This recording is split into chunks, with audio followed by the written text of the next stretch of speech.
Everyone, how you doing? I hope you're all doing well. I'm just got in from work, 6:15 in the morning. I just wanted to do a video before I went to bed.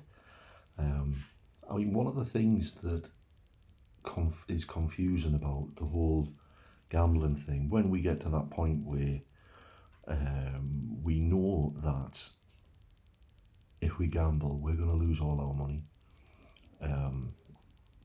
based upon repeated experience of losing our money all the time, and repeated experience of being up a lot but not being able to pull ourselves away, repeated experience of saying I'm never going to do that again, repeated experience of probably praying, please don't let me do it again, and things like that. So if we've got repeated experiences of that and limited, if any, experience of successfully gambling, and when I say successfully gambling, I mean being able to gamble, walk away, and never go back. So if we've got no experience of that, and we've got a whole multitude of experience of disaster, when it comes to gambling, why do we do it? Why do we do it? There is really no logical explanation to it. It's insane. That's the only conclusion that we can come to. Because why would we continue to do that to ourselves, thinking that we're going to get a different result when we never, ever get a different result? I mean, for you watching this video now, if you've been trying to stop gambling, and have good reasons to stop gambling, I've had plenty experience of the misery which gambling brings you, have plenty experience of the shame, the guilt, the remorse that comes often after going out, having a bender on gambling.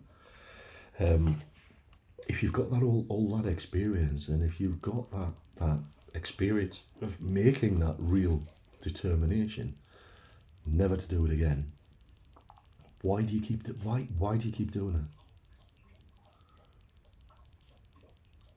So why do you keep doing something that you don't want to do? See what I mean? Why do we keep doing something that we don't want ourselves to do? If that's confusion, that's the mind of a gambling addict. We are compelled to do something that we really don't want to do. That we're compelled to do something that we know we shouldn't do, because of all the experiences and stuff like that. So why do we keep doing it? Why do we keep blowing all of our wages in a month's wages in a few hours when we get paid, and then having no money all the way through the month, and scrimping and scraping just to get by? We build up a determination never to do it again, and then when payday comes, bang, we do it again. Well, what's that? That's called addiction. That's called addiction. That's what addiction is. It's we're powerless to stop ourselves from doing it. So it's not that we know we can't do it. When we're addicted, we will do it, whether we like it or not, because we can't not do it. And this is what my understanding of addiction is. Now, a lot of people will disagree with that, but from my own experience, it's the only thing that's actually made sense to me. I had therapists in the past trying to tell me, oh, it was issues with my childhood that was causing me to do it. That was nonsense. and I don't. And I had a lot of issues that I grew up with. I had a difficult upbringing and stuff like that. Many people do, but they don't become gambling addicts. So that just didn't make sense. But when somebody said that you may be suffering from a condition that centers within your mind, that you don't have the power to prevent yourself from going back to gambling, that you don't have the ability to not gamble, that you will gamble when you want to and you'll gamble when you don't want to. It doesn't matter whether you're feeling good, it doesn't matter whether you're feeling bad, it doesn't matter whether you're feeling nothing at all, it doesn't matter whether you've got enough money, it doesn't matter whether you've got not enough money, it doesn't matter whether you're in a relationship, whether you're not in a relationship, whether you've got a job, whether you haven't got a job, you'll end up just continuing to gamble. And that was my experience, and I'm sure many of you watching will be having the same experience, or have either had the same experience or continuing to have the same experience. Now, as I continue to say, I'm not an expert. I'm just somebody who, fortunately, has found some freedom from gambling. I'm not a therapist or anything like that. I'm just a guy on the internet talking about gambling addiction. Unfortunately, today my life is beyond anything, any recognition of where it used to be, and I am so grateful for that. But the reality is, you can have that too. If you're watching this video, you do not have to continue down that path of gambling. There is a way out. I keep saying it, that people can go to GA, you can work the steps, and the steps is the pathway that gives you that ability to be able to live without being forced to gamble. But it just depends. It depends upon your motivation. And I've said this before. How far are you willing to go to find freedom from this? If you're in the grip of addiction, it will only get worse. It will never get, as long as you're gambling, it's never going to get better. It's only going to get worse. And if you look at your experience, you will understand the truth in that. My experience was, the more I gambled, the worse it became, the more horrendous it became, and the more I couldn't stop. For me, working the steps, I worked the steps for a while. I found somebody who understood that my mind, understood my mind, the mind of a gambling addict, and explained it to me, similar to how I'm explaining it to you now. So when people say, we don't like to admit we're powerless over anything, but really look at your gambling, look at our gambling, and can we actually say we have any control? If we do, that's fantastic. If we do, good luck to you, crack on.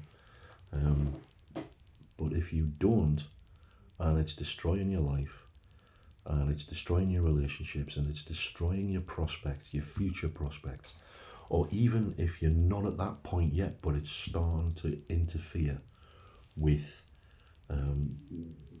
your mental and emotional state, and things like that, then do something about it. But only you can do that. Nobody can do it for you.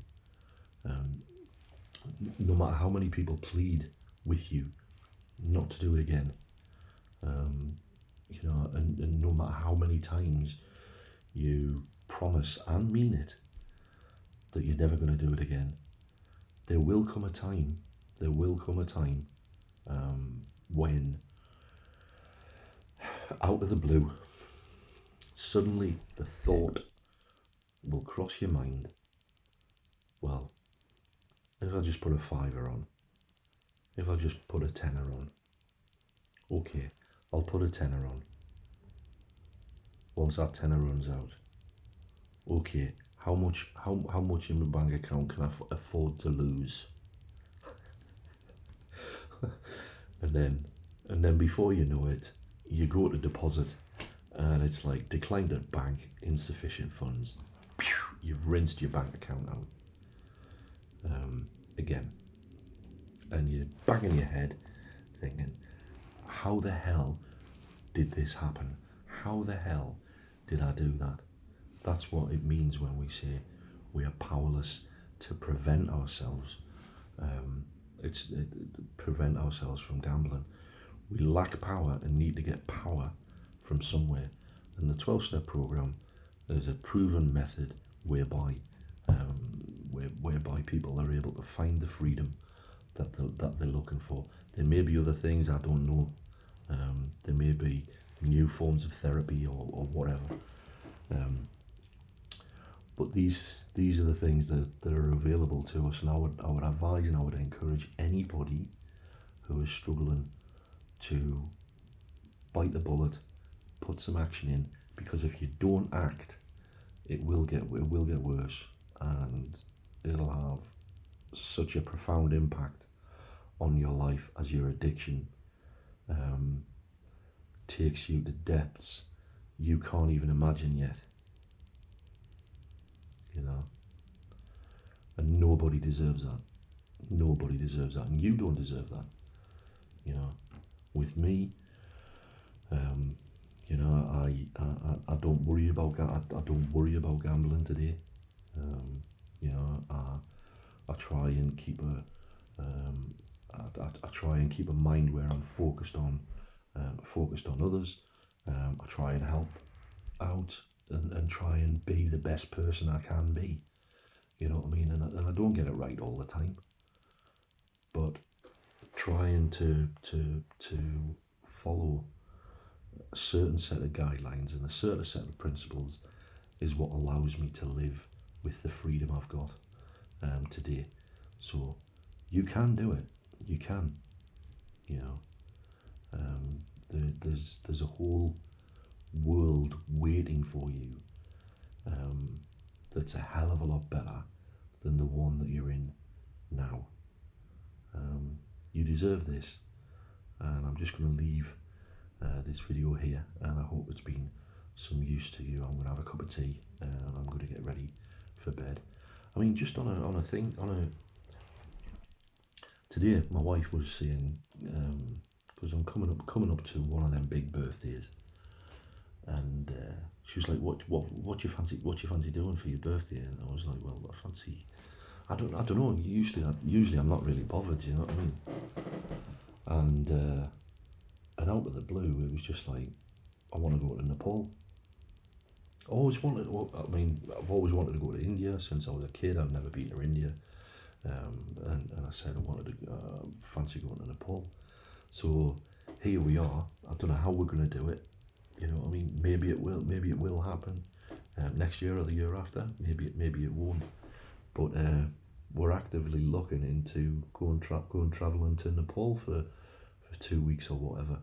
You know, and experiencing the culture of Nepal, seeing the Himalayas and stuff like that. These are just like some of the things that no way would I even bring that idea into this world, and there's no way I would bring that idea, because I'd be wrapped up in my own little pile of bile that gambling always got me into, and there would be no money. There would be no money. I mean, there's no money now, but I'll be able to make it. I'll be able to work to get the money to do it. But thankfully, but this is it. There's so many things that are available that we can do. You know, life's there to be grabbed by the balls and enjoyed. You know, it's not there to be suffered. Life isn't. We're not put on this earth to constantly suffer. You know, and you don't have to. You don't have to. Take care. Bye.